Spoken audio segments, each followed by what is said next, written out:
Yo, yo, yo. Hello, ladies and gentlemen, boys and girls. Welcome to VUX World. I'm your host, as always, Kane Sims.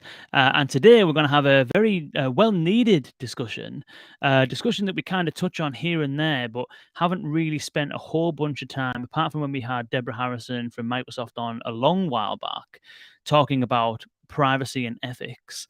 And so today we're joined by Patricia Thaine, who's the CEO of Private AI. And we're going to be talking all about the need for privacy in the AI space and exactly what private AI do to help. But before that, I'd like to give a shout out to Deepgram, our presenting sponsor of VUX World.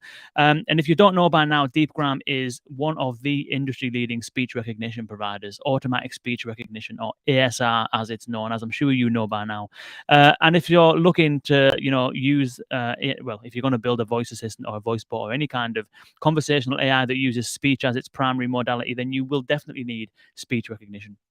Not only will you need speech recognition, but you'll need speech recognition that you can customize and tailor for your specific use cases or your specific environments. If you're doing something on a device that's going to be used in the general public, in a train station or something like that, you're going to be able to need to customize those ASR models to be able to cope with that environment. If you're building something for the call center and you've got a very specific use case, like maybe you're an insurance company or banking or whatever, then training that ASR on the way that your customers speak, either the accents that they have or the specific dialect or jargon or product types that you have, is going to be absolutely crucial. And Deepgram allow you to do all of that. Plus, it's fairly cost effective. Plus, it's very, very quick, and response times are imperative if you're going to actually hold what seems or feels like a natural conversation. And so, if all of this sounds interesting to you, please do go to deepgram.com/VUX World to find out a little bit more. That is deepgram.com/VUX World. All right. Now then, without further ado, please welcome to VUX World, Patricia Thaine. Patricia, welcome. Thank you so much, King. Pleasure to be here. It's a pleasure to have you all the way from Toronto. We were just talking about weather before we started. Is I know Toronto can get fairly nippy, or is it all right now? It's not too bad. Last week was a lot nicer, but we do what we can with what we have. Yeah, I know the exact feeling. I've been living in the north of England for the last 9 months, and yeah, it is definitely colder than I've been over the last the last 10 years before it. Um, but anyway, definitely a hot topic in the world and space of AI is this notion of privacy and the importance of privacy. And so it'd be lovely to get into what private AI does. But first, maybe a little bit about yourself and about your background and what led you to private AI. Sure. So my background is doing more research in privacy preserving natural language and spoken language processing. And before I jumped into that, I had been doing research on acoustic forensics. And while acoustic forensics, which allows you to determine who's speaking and recording, what kind of educational background they have, while it could be very helpful for automatic speech recognition systems and other AI, the problem is that there's a very real ethical concern with what else you could do with the technology, what kind of re-identification you can do of the individuals and how you can profile them. And there are two major concerns there: the privacy of the individuals, but also access to data that privacy regulations prevent companies from getting because of that risk of personally identifiable information being exposed. So it's both a privacy is both beneficial to the end consumer as well as the companies who need access to more data, who would otherwise not be able to get it had they not integrated privacy within their products. Interesting. I'm getting a little bit of feedback on your mic here, which we weren't getting before we started.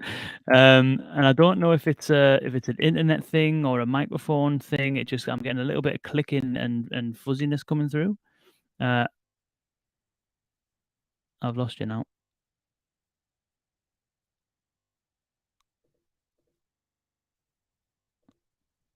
Uh, yeah, it looks like the mic stopped. Have you switched mics?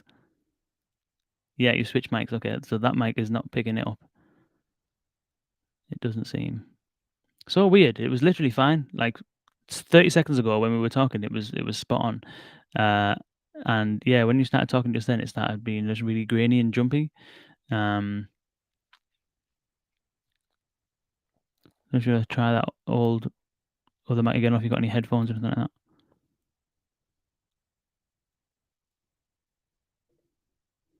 I'm just trying to see if it's my internet fairly. It seems to be fairly half decent. Uh, Now it's telling me your connection is down 0 out of 10. Apologies, boys and girls, tuning in. Technical issue on our side there. Literally, it was fine. Like 5 minutes ago, it was absolutely spot on. But we seem to be having some issues.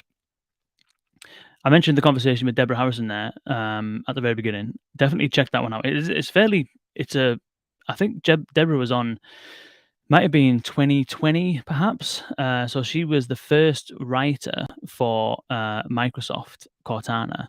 Here we go. Patricia's back. Are we back? No, still can't hear. Is it the same mic as before? Different mic?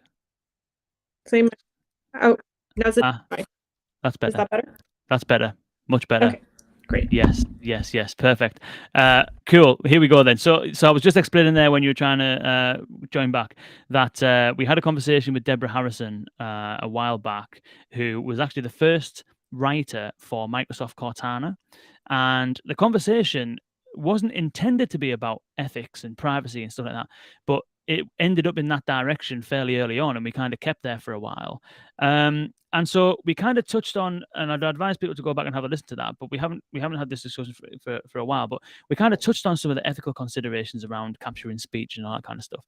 But more really from the point of view of how should you approach ethics from a sort of design perspective or a user research perspective and stuff like that. Didn't really get into, production AI at scale that's gathering data from a whole bunch of different places, a whole bunch of different people, processing that data and using it for whatever it's being used for, storing it, keeping it, all of this kind of stuff is, I don't even think, correct me if I'm wrong, is it your kind of observations that companies that, for example, launch a chatbot or a voice assistant or any kind of AI system that gathers data, is it your observation so far that this stuff isn't even considered? Because I've seen companies that haven't even considered the fact that they're gathering real data from real customers, potentially sensitive information, and processing it in some degree. Have you come across companies where it's not even on the radar? That's a great question. I think that a lot of the customers that we have really care about privacy. So we have a biased sample of people who are looking at it and who actually really care. It's becoming more standard for companies to care because, one, the research is starting to show what a problem that is when machine learning models actually memorize the information. There are also cases like ScatterLab, for example, which is this Korean company that had memorized information from the billions of conversations they had between users. And then in production, their chatbot was spewing out entire names, entire addresses, and other sensitive information. Wow. So it's becoming much more mainstream to think about how it affects the users whose data is being used to train the machine learning models. But in addition to that, with the GDPR, I think European companies might be very sensitive to what is happening with user data and how they're using it to train their models. So I'd say a few years ago, it was more rare to find people who cared. Now it's starting to really ramp up into the mainstream.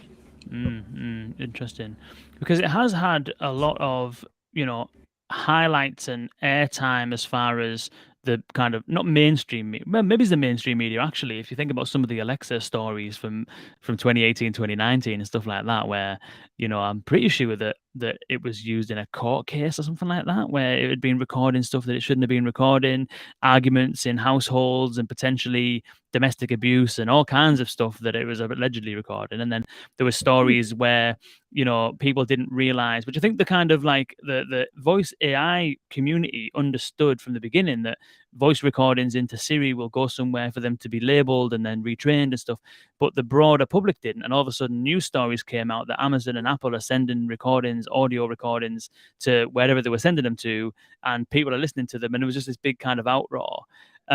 What's it been like from, if you think about that perspective, was that like the first instance of where people began to realize that, hey, our data is actually being used by these corporations and listening to everything that we're saying? Or does it go back a bit further than that, people's individuals privacy concerns around AI systems?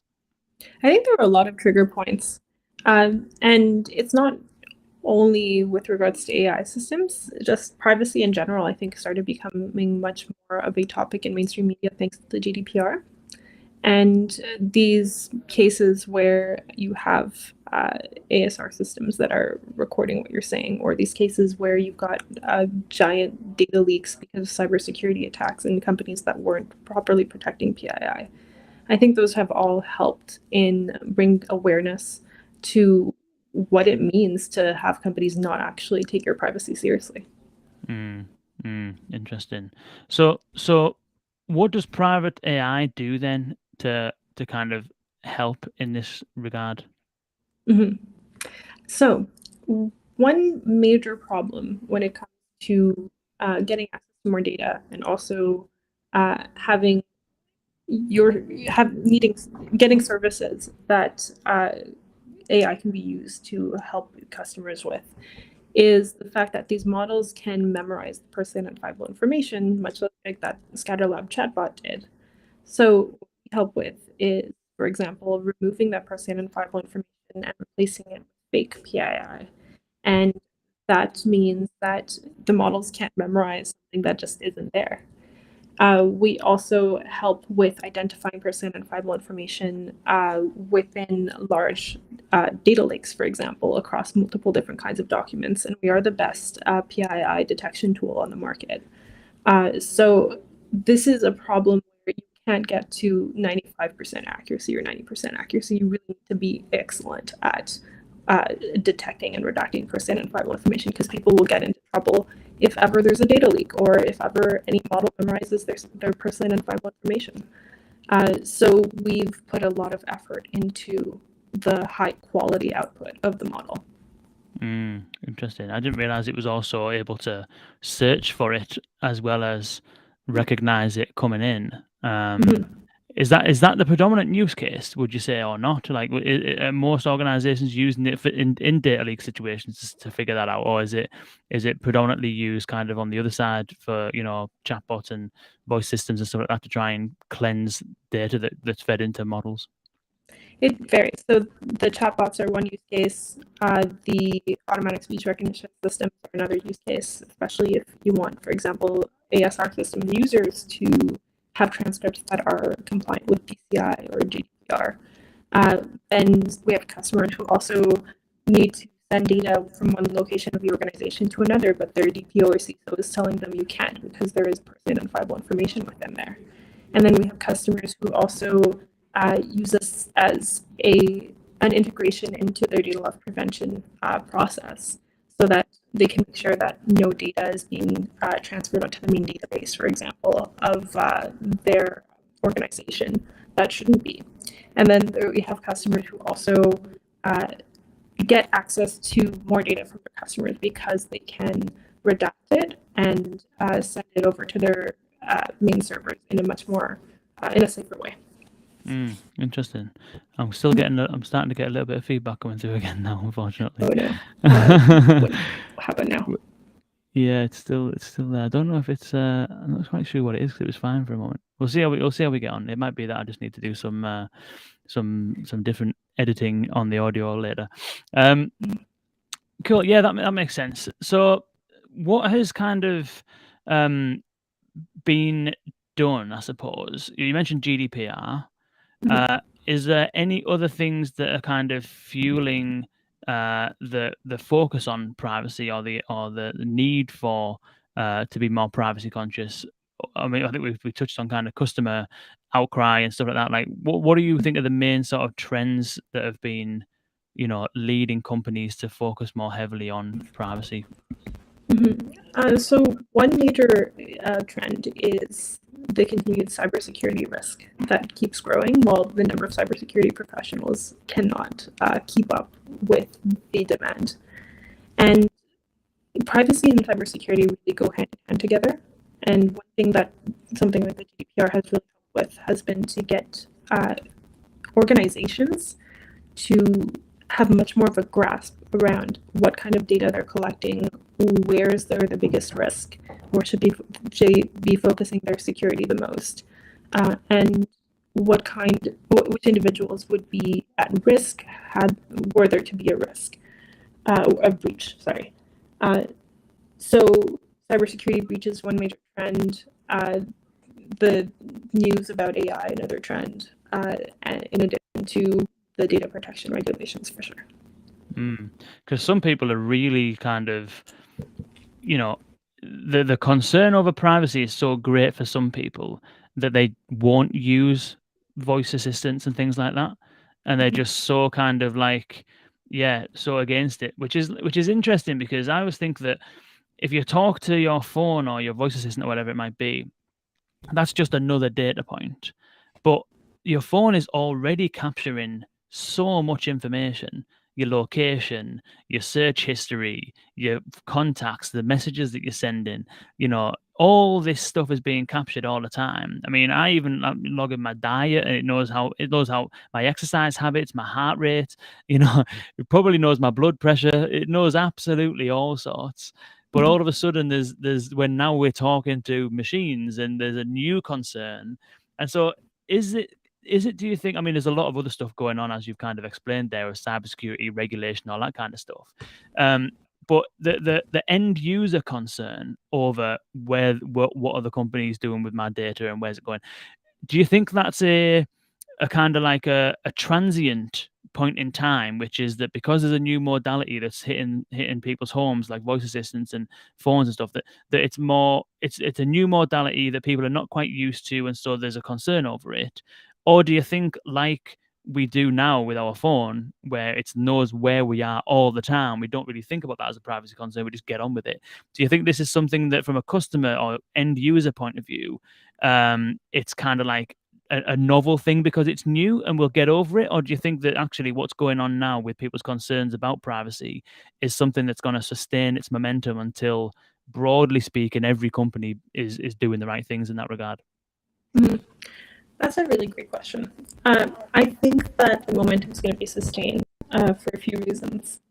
Um, and just to address the difference between you actually typing in the information on your phone versus your phone recording without you knowing what it's saying, I think the difference is between uh, you are consciously putting in the data versus you are not consciously putting in the data.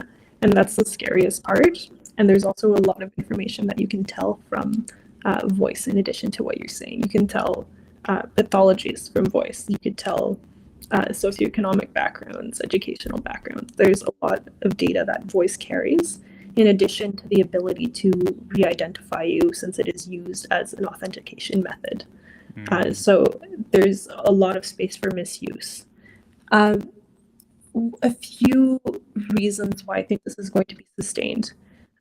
Regulations are countries around the world are copying the GDPR or creating similar regulations, and that's just increasing the momentum and requirement of companies to comply with data protection regulations.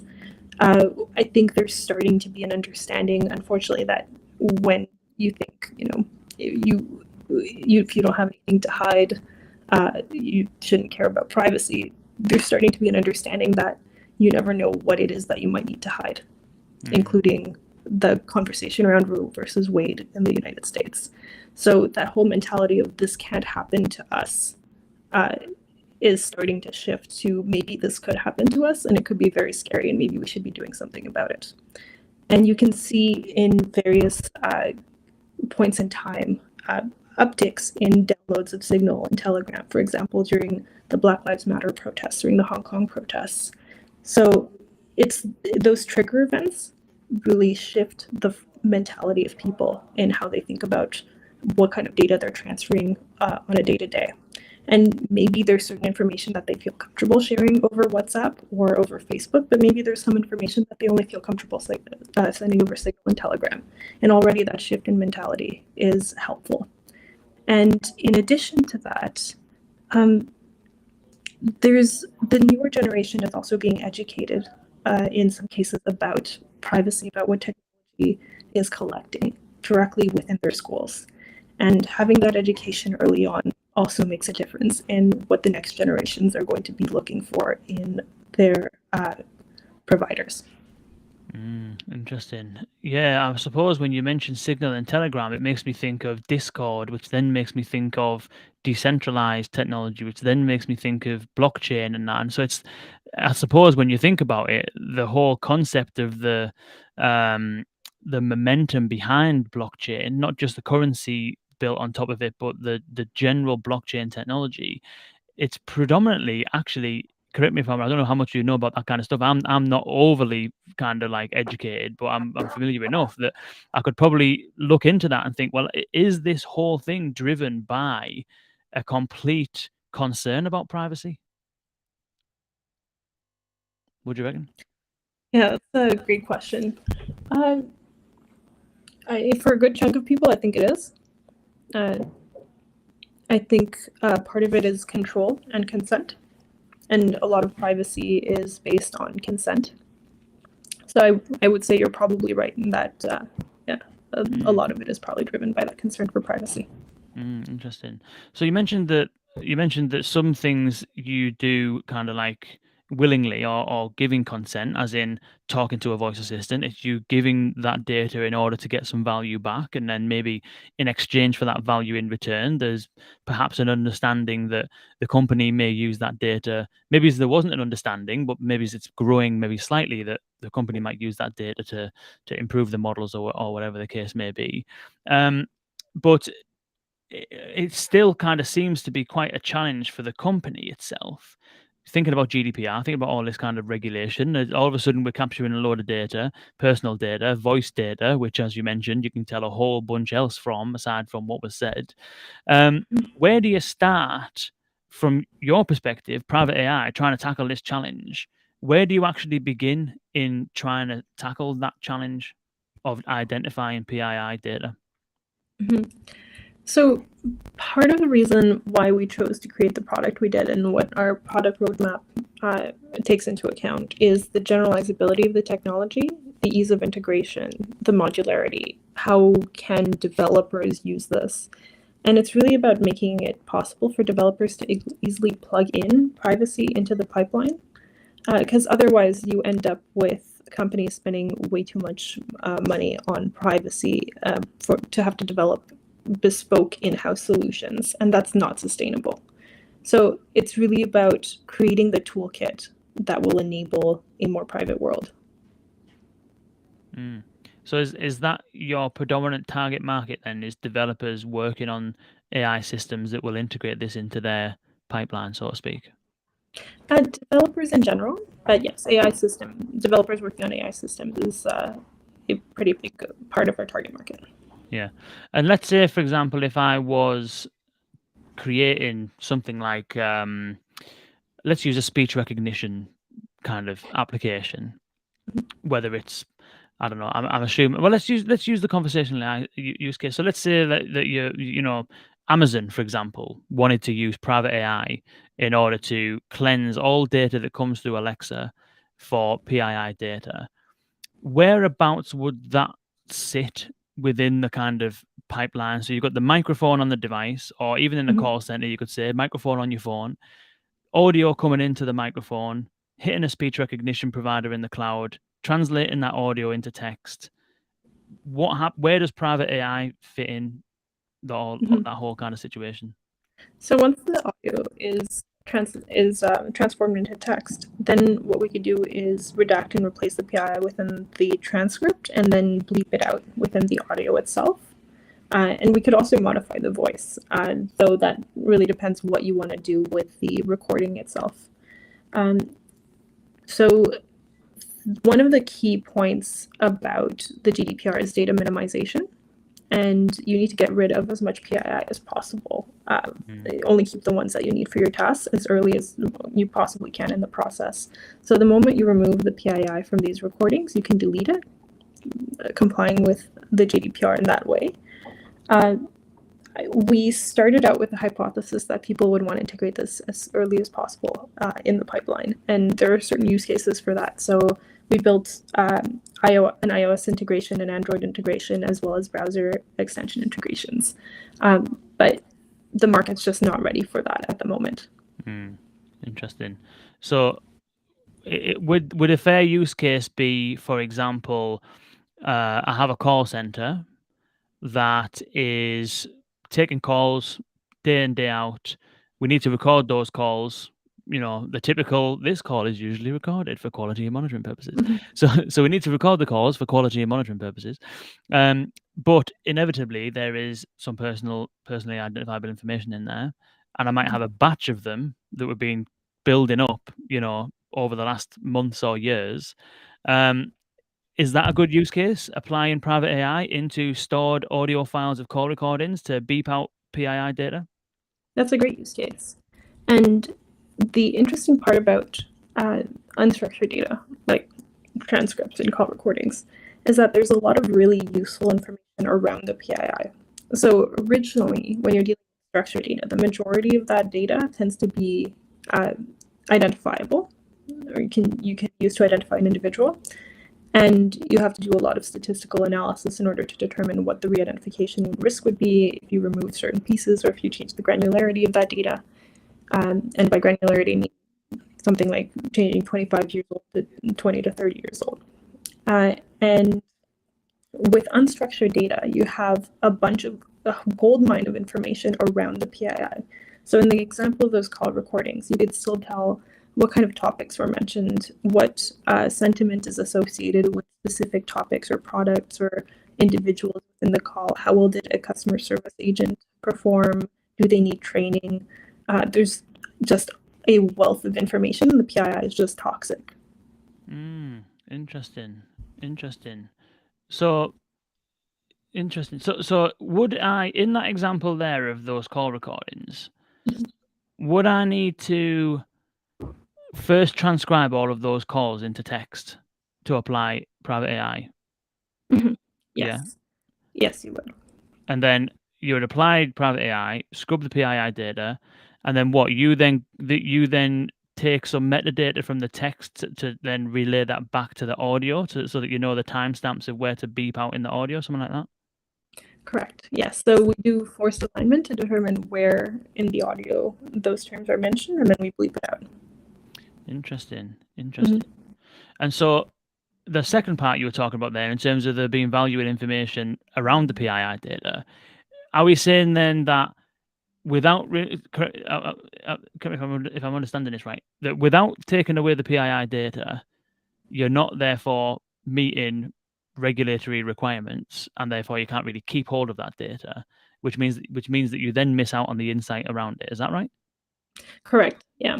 So if you are keeping the data without a specific use case for that percent identifiable information, then you are going against GDPR requirements. You need to have a reason for which you are keeping that PII. And if you don't, you need to remove it as soon as you can in the process. Right. Interesting. Yeah. This seems like an ideal fit for basically every chatbot and voice assistant deployment, as well as every call center. Because I'm assuming is there. This is the first time I've kind of come across this specific capability. Has anything been done in this regard before? Like, what is it about private? First of all, yeah, let's answer that question first before I go to the next one. Has anything been done in this space before that does Mhm. something similar or not? Yeah, who we come across the most is AWS Comprehend, Right, and that's generally who we're compared against during POCs. And the problem there is one, it's not very accurate, right. and this is a task where you need to be extremely accurate. Another problem is that you can't, in a lot of cases, send the data to a third party. So we process directly in our customers' environments, which saves them a lot of headache and also means that they don't break the contracts that they have with their own customers about not sending their data to a third party.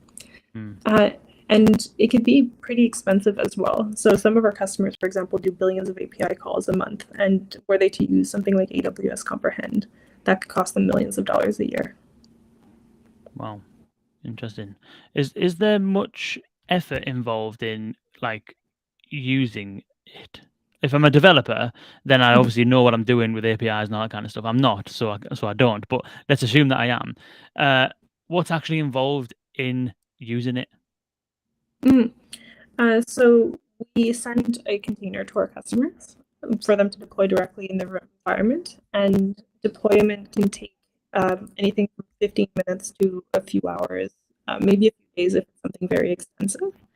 But it could run even directly on their laptop in 15 minutes. And then all they have to do is make post requests to the REST API that's running. So they send in the text that they want to ID identify or recognize PII in. And there are a bunch of options as to what kind of PII they want to remove, what regulations they want to comply with, and a bunch of other things as well. So it's very flexible for what they need. Interesting. And when did you start? 2019. 2019. That's interesting. That, yeah. So it sounds fairly straightforward. Is there sort of, where do you see the biggest need for this? We've spoken a few use cases. You've spoke about, data leaks. We've spoken about in call centers. We've spoken about, chatbots and stuff like that. Anywhere where there's spoken language, I suppose this is needed. Anytime there's some degree of either spoken or written language communication between businesses and customers, emails could probably be one of them as well. Where do you think, like, in an ideal world, I know you're probably going to say everywhere because ideally it would be used everywhere, but where's the biggest need, do you think, at the minute? Um, a lot in call centers, but it is truly everywhere. So we deployed it within banking, within gaming, within financial institutions, including insurance and banking, and yeah, within insurance, banking, and AI, cybersecurity. There's just so many use cases for this, and it's that nature of needing that highly accurate uh, ability to recognize PII versus what was previously done, which is usually based on regular expressions, which just doesn't work very well at all, and leaves companies at quite a bit of risk. Uh, so, yeah, sorry, but yes, everywhere. So what does that involve then? The whole doing it via regular expressions. Why? Maybe it's for the less technical, you could explain what regex is, and then for like why is that such an issue to do this? Because maybe people listening in who do currently do something similar, and like why is that such a problem? Yeah, absolutely. So regular expressions is about writing out every pattern that you expect to find some PII in, or every pattern that you're expecting. So it could be something like recognize 9 digits that are one after the other, or 16 digits, or recognize 16 digits with hyphens in between, or here's a list of names to recognize, or the context in which, hey, my name is blank, and then you're trying to recognize that that's a name. So it's trying to create an exhaustive list in which you can identify this person identifiable information. And that's just not tractable. It ends up being gigantic and it doesn't generalize well. So this is something that you really need AI to do properly. Interesting. And so, how does AI do it properly? Then what's the alternative to that? I know you're going to say private AI, but like, what is it that like about it? Maybe this is the secret sauce. Who knows? Tell me if it's treading into secret sauce territory. But like, what is different about what you do versus the regex stuff? Mm-hmm. So because we've gathered a lot of data that we've really, really meticulously annotated, including from our customers over the last few years, uh, we've been able to create a data set that's really robust to a variety of edge cases. It also makes a really big difference that we've modified our models to be extremely quick. So it doesn't cost our customers an arm and a leg to have to run this in their environment. So those two make a really big difference, in addition to the actual models that we've modified in order for them to be better at this particular task. And what AI models are doing is recognizing the context. So if it says, hi, my name is, and then it's a name that it's never seen before, it could still recognize that particular, that name as a name. And the difference between what a regular expression can do versus what an AI model can do. An AI model has been pre-trained on a bunch of other data, so they can associate. Okay, so this is a name in this context. We've seen other names in these other contexts, so all of these other contexts are also names. Interesting. Interesting. It must take.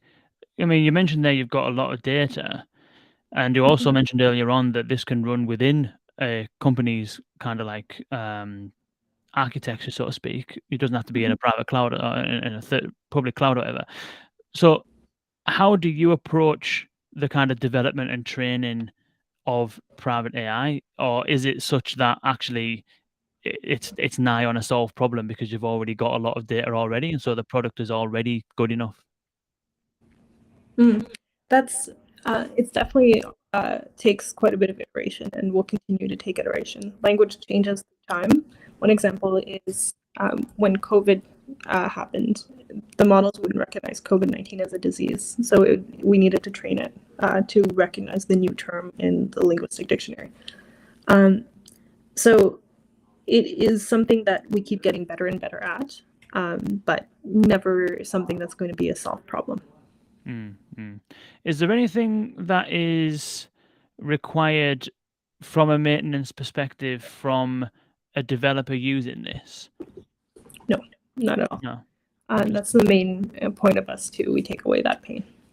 So you just do it once, set it up, and then it's done. Um, we do send updates so they can switch All it. right. Yeah, Okay. but that's it. Interesting. Interesting. Mhm. Yeah, it's every now and then you kind of come across something that you can see a real clear market fit for. Like we had Qbox on fairly recently, and they have it's essentially a natural language understanding management tool that can help you figure out whether you've got conflicts in your intents or why one intent might be underperforming versus another, a whole bunch of other stuff. And it was like, that's a real problem that I know everybody has. And if they don't have that problem yet, they certainly will when they start to kind of scale stuff. And so this is kind of another one of those things where you think like, if I think about the number of chatbots, even I know we're talking it's beyond chatbots, but even the number of chatbots that exist now versus the number that will exist in 6 months' time versus the number of voice assistants that exist now that will in 12 months' time. And then all of the call center data that you can imagine, it's just like, yeah, it seems to be a well needed solution, doesn't it? Yeah, absolutely. I think we found product market fit. Yeah, yeah. Wow. What are some of the we spoke a bit at the beginning about some of this kind of like, challenges and, trends around the importance of privacy in the kind of mind of the customer and the business and stuff like that. What are some of the kind of blind spots that businesses might have around this stuff? I think we mentioned earlier on around, the kind of like popularity or concern for privacy is rising and stuff like that. But and we've also spoke about where's like the ideal application of it. What about the areas where it maybe could be applied but is flying under the radar? Maybe some of those blind spots that businesses have where actually they should be spending more attention. Mm. I think sharing data internally is one of them.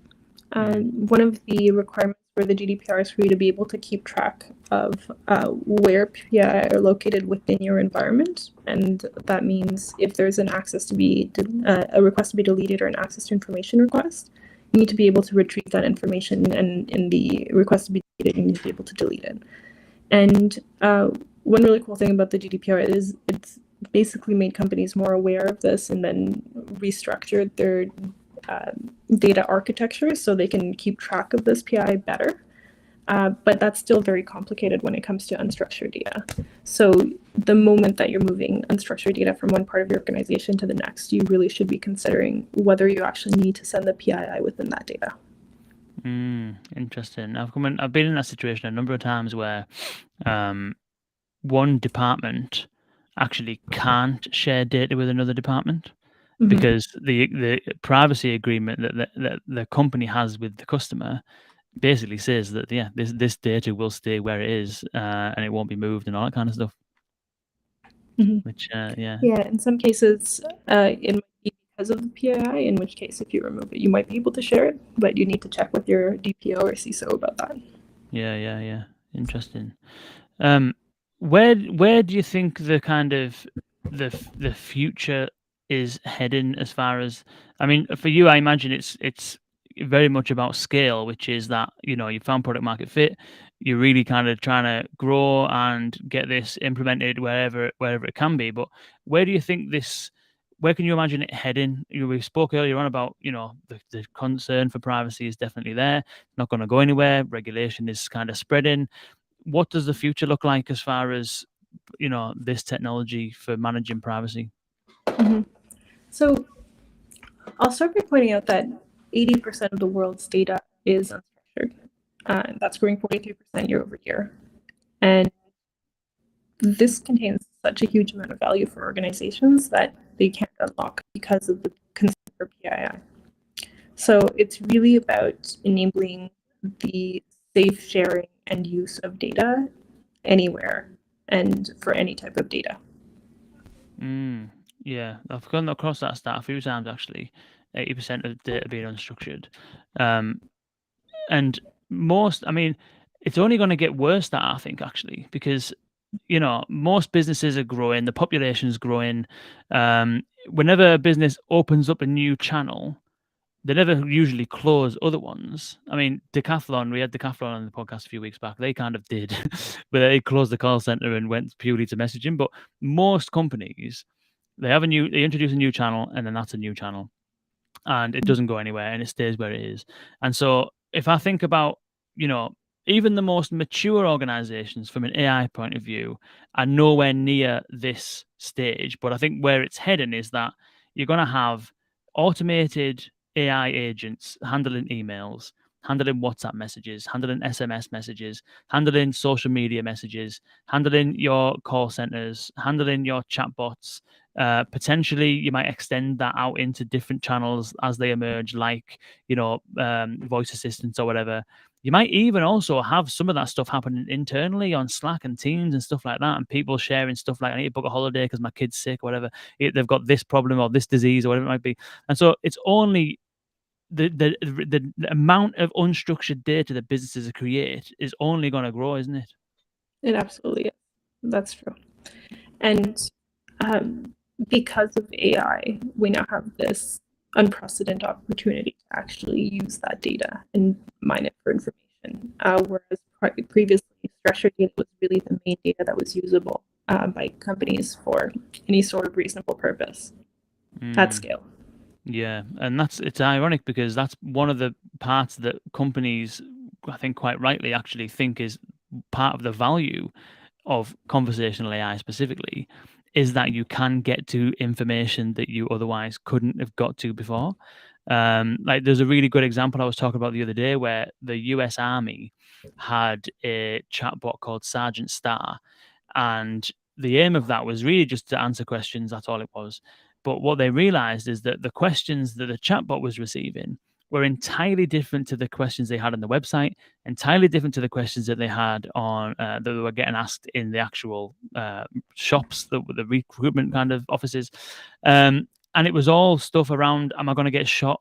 Am I going to get posted away? Will I ever see my family again? What's the chances of me dying? Will I have to shower with a dude? And all this kind of like stuff that they just could not predict. And so there is perceived, and think quite rightly perceived, value in that data. But again, the more you create, the more of a need there is to consider where it's going, where it's stored, who's looking after it, how long it's stored for, all that kind of stuff. Absolutely. And people will accidentally put in their personal identifiable information because it could be, hey, I'm Jake, I'm applying on May 21st, and I'm wondering if I'll have to shower with a dude. Maybe Jake didn't want people to know that he was asking the question and he just let that slip. Exactly, exactly. Yeah, and I suppose then having private AI in that situation is that you don't have to specify the specific instances where it runs. I'm assuming it just runs on all data that comes through. Mm-hmm. Exactly. Yeah, wow, yeah, that is interesting. Interesting. Yeah, I can totally see it. I can totally get it. I think that I would definitely recommend people check it out if they haven't already. Where can people go to do that if they want to? Private-ai.com. And do feel free to message me on either LinkedIn or Twitter. Happy to chat. Cool. Private-ai.com. I'll put that on here so people can see it, and I'll also put it in the show notes. Uh, was private.ai taken? It seems to be very trendy to have a .ai domain name these days, doesn't it? It was taken. Yeah. Yes. I could imagine so, and I bet you it's going to But cost an squatter. absolute fortune to buy it as well. Yeah. Unfortunately so. Yeah, I was looking for one the other day. I was looking for I won't say what it is, but I was looking for one the other day and it was going to cost me about 26 grand. And I thought Wow. it's not no point in doing that right now. But Yeah, yeah. sometimes it's not worth it. No, Might as well no. put a hyphen in there. Exactly, exactly. And I'm sure Googling private AI you'll find it as well. Mhm. Where can people go? I mean, this stuff is very difficult to kind of wrap your head around. And I know that legislative documentation, all that kind of stuff, can be very difficult to get your head around as well, and even difficult to find, to be quite honest. I know a lot of Mhm. organizations have, data officers who are responsible for understanding the legislation, all that kind of stuff. But for those that are maybe a little bit curious about, like, you know, what should I be doing aside from implementing private AI to make sure that when we do embark on these AI initiatives, that we're really considering people's privacy. Are you aware of any kind of resources or anything like that that people can? Absolutely. So it depends how much they want to get into the nitty-gritty. But there's some really good webinars from various law firms, including Inc. Law, for example, INQ Law. We also hold webinars, one of which is with Sheila Jambikar, who used to be the previous DPO at Twilio and is now at Plaid, I think.